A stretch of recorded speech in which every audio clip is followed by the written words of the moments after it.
video, children, I was talking about an example that I was hungry. I ate a pizza. So now how do I use the be verb in creating a new sentence? Well, it's very simple, We'll just, change this be verb here.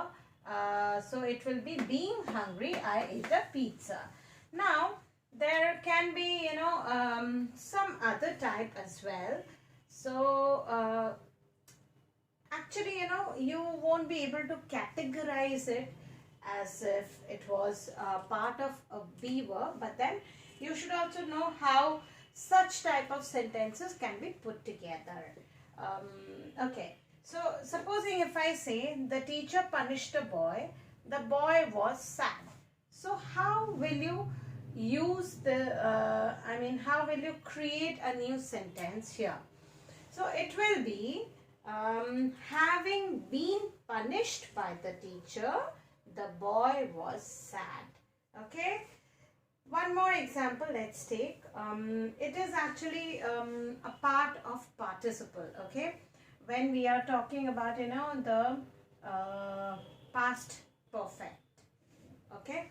So, past perfect, present perfect, and all those stuff. So this is actually the present perfect which we are taking into consideration right now. Next, he was punished by the teacher. He was sad. So how will I use, participle in this? So I'll just turn it something like, having been punished by the teacher, he was sad. Okay. Now let's take another example for participle, a simple participle. Girish completed his homework. He went to play with his friends. Okay. So, when I'm, using a participle here, I'll say having completed his homework, put a comma, Girish went to play with his friends. Okay. Now, next which we would talk about is how to use an infinitive in, synthesis of sentences. Well, I have taken one example here. I will go to school, then I will meet my friends. Okay. So, how will I use this infinitive to create a new sentence? So, it's very simple. I'll say I will go to school to meet my friends. Okay. Let's take another, say I will go to the party, I will dance. Okay, so I will go to the party to dance. Okay, so that's how we do it. Now, let's talk about another way of, creating sentence. Okay, let me put a mark so that, we understand that this is one way. So, this is the third thing which we'll be doing, that is, how do we create a sentence by using noun, okay, or by using phrase, or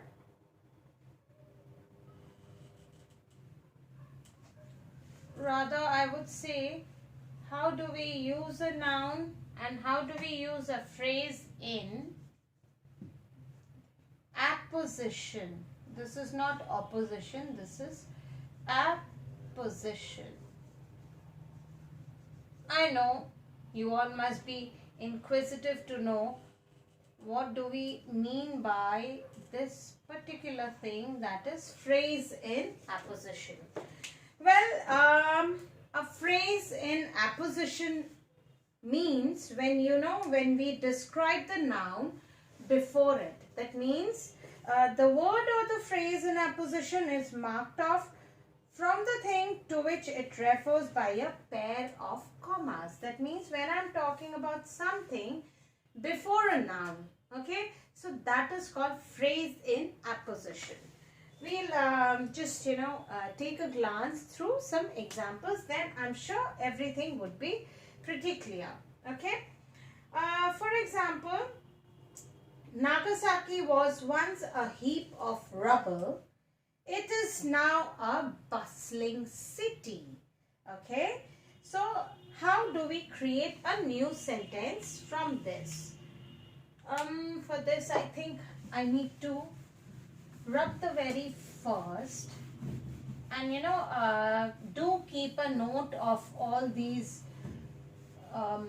what do I say, the nitty-gritties of this topic, because this would definitely be dealt in your next class as well. So you should have a fair idea, rather a very crisp idea about what you would be studying later on. Okay, so just pay attention and try to jot down, maybe in short forms, that will do. Okay, yeah. So synthesis will be Nagasaki. Then, as I told you, phrase in apposition should have a comma. Then let me use a different color for this. Once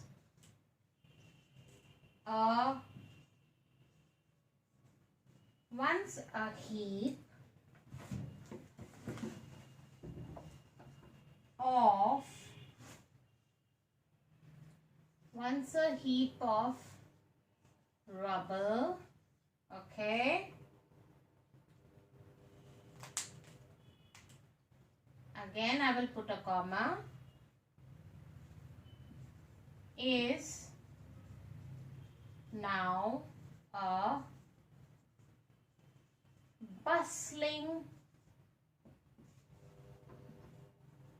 city.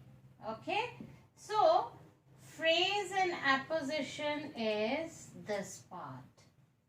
Okay, once a heap of rubble. All right, so Nagasaki was once a heap of rubble. That was my first sentence. The second sentence was, it is now a bustling city. So now when I'm putting these two together, so I am actually using a phrase in apposition. That is, I will use that group of words in which I'll have a comma before that, and then before that definitely everywhere you would have a noun. So here Nagasaki is the noun, and once a heap of rubble is a phrase in apposition, and then after that it will be followed by again a comma. Okay, so it is something, a group of words which we write within the commas, using a commas rather, before and after, and then this phrase of apposition will have a noun just before it. That means immediately before it. So that is what is phrase in apposition. You would understand. Don't worry, don't bother much about it, You would understand as and when you practice some more such examples. Okay, don't worry, just relax and pay attention. Okay, now next is by using prepositions. So let me drop this. So infinitive, it's understood. Phrase in apposition, that also understood. Now we'll talk about yet another type in which we use prepositions. All right.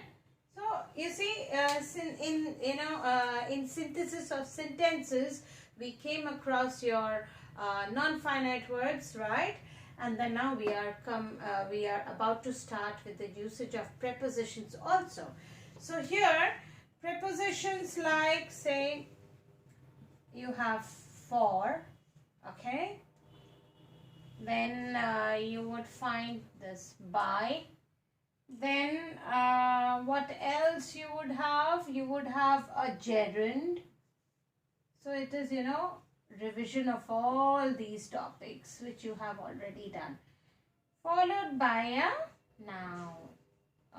Okay, so the prepositions which you would come across while creating a new sentence, that is for, or it can be by, and then it will have a gerund, and then it will have a noun.